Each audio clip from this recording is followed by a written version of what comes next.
नमस्कार, मी डॉक्टर प्रमोद काळे. एकदा मी एक सिनेमा बनवला होता म्हणजे आमच्या सगळ्या टीमने, आणि असं ठरवलं की याचं पहिला प्रिव्ह्यू हा अक्षरमानवचे विश्वस्त ज्येष्ठ साहित्यिक राजन खान सर यांना दाखवायचा. ॲक्च्युली त्यांची समीक्षा आमच्यासाठी फार महत्त्वाची होती, कारण ते फार सडेतोड पद्धतीनं आपली मतं मांडतात, आणि त्यांनी जर काय आपलं मत मांडलं त्यात काय बदल करायला सांगितले तर आपण त्या सिनेमात बदल करू. अशा आधारे आम्ही ठरवलं की त्यांना तो सिनेमा दाखवायचा. गुरुजींना भेटलो आणि गुरुजींना सांगितलं सिनेमा दाखवायचा आहे. गुरुजी म्हणाले मला एका अज्ञात ठिकाणी घेऊन चला की जिथं मोबाईलला रेंज असणार नाही, आपल्या फक्त गप्पा टप्पा चालतील आणि आपण सिनेमा बघू. पुण्याच्या आजूबाजूला आम्ही काही ठिकाणं शोधली आणि त्यामध्ये एक दऱ्याखोऱ्याच्या मध्ये निर्जन ठिकाणी आम्हाला एक आश्रमशाळा दिसली. ठरवलं की तिथल्या विद्यार्थ्यांना तो सिनेमा दाखवायचा आणि ते विद्यार्थ्यांची मतं काय आहेत ती समजून घ्यायची. त्या ठिकाणी आम्ही गेलो. पावसाळा चालूच होता. विद्यार्थ्यांना त्यांचं जेवण वगैरे झाल्यानंतर आम्ही प्रोजेक्टरवरती सिनेमा दाखवायची सोय केली. सिनेमा संपूर्ण बघितला आणि गुरुजींनी सगळ्या विद्यार्थ्यांची मुलाखत घ्यायला सुरुवात केली. एका एका विद्यार्थ्याला विचारत गेली की तुम्हाला सिनेमा कसा वाटला. सिनेमा खूप मनोरंजन करणारा होता आणि तो विद्यार्थ्यांनी खूप एन्जॉय केला आणि भरभरून मतं त्या विद्यार्थ्यांनी दिली. त्या पुढचा प्रश्न गुरुजींनी विचारला की यामधल्या कलाकारांना किती जण ओळखता तुम्ही. तर सगळ्या विद्यार्थ्यांच्या चेहऱ्यावरती मोठं प्रश्नचिन्ह होतं आणि त्यांना माहीतच नव्हतं यातले कलाकार कोण कोण आहेत. मग गुरुजींनी आमची सगळ्यांची ओळख करून दिली आणि मग त्यांना आठवायला सांगितलं की हे यांना बघितलं का सिनेमामध्ये. तर त्याला म्हटले हो. आता हे सगळं झाल्यानंतर विद्यार्थी झोपायला गेले आणि गुरुजींनी रात्री आमच्या सगळ्यांची बैठक घेतली, एक मिटिंग घेतली आणि आम्हाला विचारलं की तुमच्या लक्षात आलं का विद्यार्थ्यांना जे आवडलं ते म्हणजे या चित्रपटाचा कंटेंट, या चित्रपटाचा गाभा त्या विद्यार्थ्यांना आवडला, कलाकार नाही. आता पुढचा मला प्रश्न असा विचारायचा होता की तुमच्या सिनेमातली लव्ह स्टोरी हे कुठल्या कुठल्या देशामध्ये बघितली जाते. खरं म्हणजे हा सिनेमा आम्ही बनवला होता महाराष्ट्रातील जनतेसाठी आणि गुरुजींनी प्रश्न वेगळाच विचारला. तर म्हटलं माहीत नाही. तर गुरुजी म्हणाले व्हॅटिकन सिटी हे नाव देशाचं ऐकून आहात का. तर म्हटलं हा सिनेमा तुमचा जो आत्ता बनलेला सिनेमा त्या शहरामध्ये चालेल का. तर म्हटलं माहीत नाही.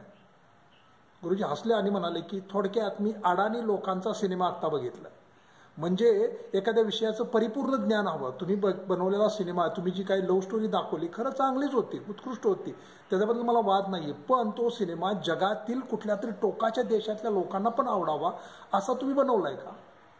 तुमच्या सगळ्यांचा उद्देश एकच असतं. म्हणजे चित्रपट सृष्टीमध्ये वावरत असताना गुरुजी म्हणाले की मला जाणवलं की यात सगळ्या लोकांचं एवढंच मत असतं मराठी सिनेमातलं की जे 14 कोटी जनता आहे त्या लोकांनीच बघावे, त्यातली 14 कोटी लोकही जनता बघत नाही. तुमची अपेक्षा एवढीच असते की मराठी सिनेमा हा महाराष्ट्रातील पुणे आणि मुंबईमधल्या लोकांनीच बघावा आणि तिथंच त्यांचा व्यवसाय व्हावा, त्यातनंच त्यांना पैसे रिकवर व्हावे.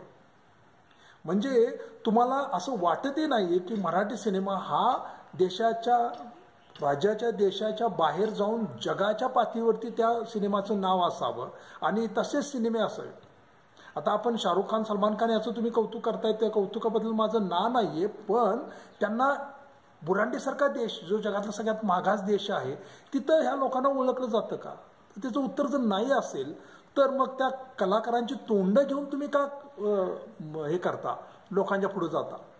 अरे तुम्ही एखादा चित्रपट बनवत असताना लोकांना ती तोंड बघायची नसतात, ती कलाकृती बघायची असते. त्यामुळं एखाद्या दिग्दर्शकाला, लेखकाला वाटत असताना त्याला काय वाटतं ते मांडावं, ते लिहावं.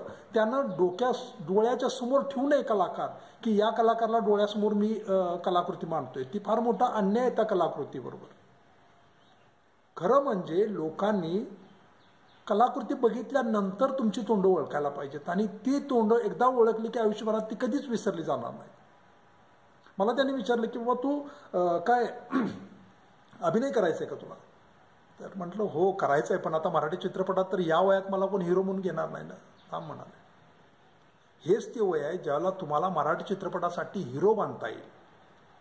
आत्ता कदाचित मी जे काम सांगणार आहे तुम्हाला ते कामानं तुम्हाला लोक आत्ता ओळखणार नाहीत, तोंडावरती ओळखणार पण नाही आहेत कदाचित, पण ज्याला ओळखतील त्याला तुमची ओळख हे आयुष्यभर कधीच विसरणार नाहीत याचं तजवीज मी करून देऊ शकतो. तसं काम तुम्ही कराल का. मग गुरुजींनी सुचवलं की चित्रपट चळवळ आपण चालवू आणि मराठी चित्रपट जर चालवायचा असेल, जगभर पोचवायचा असेल तर काही मूलभूत गोष्टींसाठी काम करणं फार गरजेचं आहे. आणि त्यानंतर मग त्यांनी एक साधं सूत्रही दिलं की मोठी स्वप्न बघा, स्वप्न ही नेहमी हास्यास्पद असतात, पण ज्यावेळेला ती वास्तवात येतात त्यावेळेला मात्र लोक आश्चर्यचकित होतात. लोक तुम्हाला कधीच विसरत नाहीत. असं काहीतरी काम करा. मित्रांनी आम्ही पण ठरवलं की ठीक आहे, आपण मराठी चित्रपटासाठी काम करू, मराठी चित्रपट सृष्टीसाठी काम करू आणि आपला सिनेमा हा जगभर पोचवायसाठी कष्ट घेऊ. 2025 जानेवारी महिन्यामध्ये आम्ही तो उपक्रम लवकरच सुरू करणार आहोत आणि तो उपक्रम तुमच्या समोर घेऊन येऊ. त्यावेळेला कृपया सर्वांनी साथ द्या. जर तुम्हाला वाटत असेल सिनेमा चांगला आहे, तो चालवायचा असेल, लोकांच्यामध्ये पोचवायचा असेल, तर आम्ही जे काम करतोय ते आमच्या सोबत या किंवा आमच्या पुढे जाऊन एक टप्पा जाऊन काम करा. आम्ही सोबत असू तुमच्या. हीच तुम्हाला सगळ्यांना विनंती आहे. धन्यवाद.